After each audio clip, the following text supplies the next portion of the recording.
Welcome, viewers.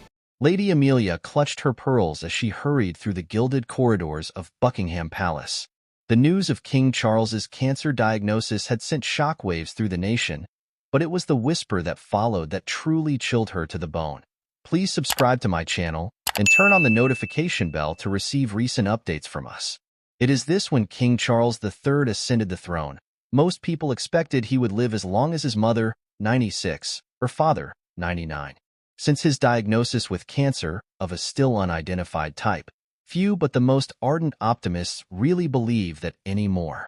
Few of us can predict the time of our own deaths, let alone that of someone else's, and there is no doubt that the king is doing fantastically well in his battle against cancer. His resilience has been extraordinary, the evidence of this being his forthcoming tour to Australia, kicking off in under 2 weeks' time. It has been trimmed and cut back a little, but in the dark days of February, when his cancer was announced, few thought he would be jetting off to the antipodes 8 months later. The combined might of the British medical establishment is throwing everything it has at his disease. Cutting-edge treatments and, of course, this being Charles, his beloved herbs and natural healing remedies are all also being deployed. But even if Charles is ultimately declared to be in full remission, when he broke with centuries of royal tradition and announced he had cancer, he fired the starting pistol on what courtiers euphemistically term the change of reign. The planning and positioning for the reign of King William V, necessarily and behind the scenes, began. And it will be very hard to put that genie back in the bottle. Charles's family were told the truth, that it was serious. That, of course, is why Prince Harry flew over from California 3 days later, and that is why the king agreed to meet him. William also sprang into action. Just days after the news was made public, he appointed a new private secretary, Ian Patrick, an experienced former diplomat who had worked for the Foreign Office for 8 years. The implication was clear. William would be stepping up to a bigger, more global role. William's plans, however, were then brutally knocked aside by his own wife's cancer diagnosis, which forced him to retreat from public life and international travel for several months. Now, of course, with Kate's recovery, William is back and has a much higher profile than his father, who has spent the last few weeks gathering and conserving his strength for the Australia tour. William will resume long-haul international travel when he travels to South Africa in early November for the Earthshot Awards. It promises to be a high-profile affair.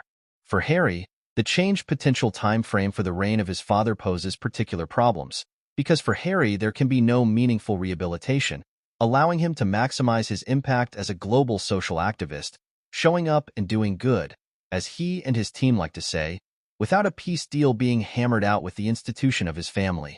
And the truth is, Harry is much more likely to be able to make a deal with King Charles III than King William V. The change of reign won't really affect wife Meghan Markle, who seems quite happy being implacably at war with the British royal family. But speak to sources close to Harry, and it's quite clear that, his successful monetization of it aside, he is tired of playing a bit part in a narrative of family drama and conflict and would like nothing more than to recover his reputation, and perhaps even become known, in time, as a serious player in the philanthropic world. One royal source told me that some insiders believe Harry went about cashing in on his family's secrets in the expectation that he would be able to work his way back into the royal fold because of his father's affection for his darling boy. He thought he might have 20 years with his father as the ultimate authority to mend those broken bridges, the source said. The source added that if a settlement were made with his father, William would not want to waste time or political capital trying to rewrite it when he became king. When asked if they thought Harry would have written the book he wrote, or have publicly accused members of the family, one of whom was later revealed to be Kate Middleton, of being racist if he suspected Kate might be queen alongside his nemesis, King William, a few short years later, the source said, exactly the point. I doubt it. Anyone who doubts that only has to look at the glossy Instagram video William and Kate published last month to announce her recovery from cancer.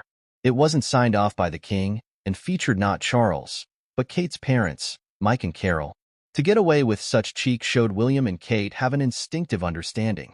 Even though they would never acknowledge it and their office did not dignify the Daily Beast's inquiries on the matter with a response of how the power dynamic has shifted since the king's diagnosis.